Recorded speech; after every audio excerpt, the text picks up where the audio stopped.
Salam sejahtera bagi kita semua. Jumpa lagi melalui program Infinity Motivation. Puji Tuhan.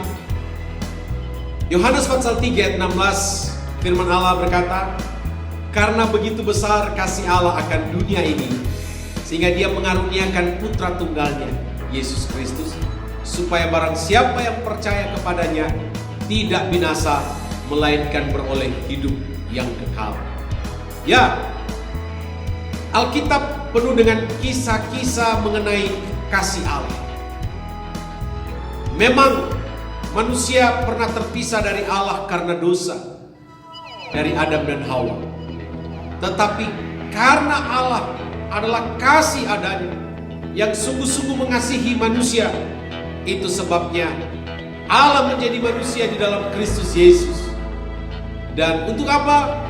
Firman Allah berkata, untuk datang mencari kita orang berdosa, mencari orang yang sudah terhilang dari hadirat Allah untuk diselamatkan.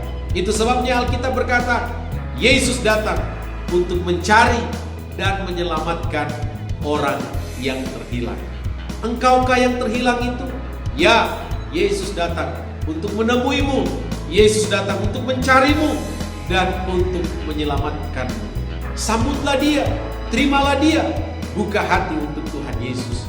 Cerita di dalam Injil Lukas pasal 15 tentang seorang bapa yang memiliki dua orang putra, si sulung dan si bungsu. Dikatakan si bungsu dia meminta harta warisannya, dan sebetulnya ayahnya keberatan, tapi karena dia mendesak dan memaksa, akhirnya ayahnya memberikan warisannya. Dan apa yang dia lakukan? Si bungsu menjual semua warisannya, dan uang hasil penjualan itu dia gunakan untuk berfoya-foya, mabuk-mabukan, sampai suatu ketika dia kehabisan uangnya. Dan dia bekerja kepada seseorang, dan dia begitu tersiksa.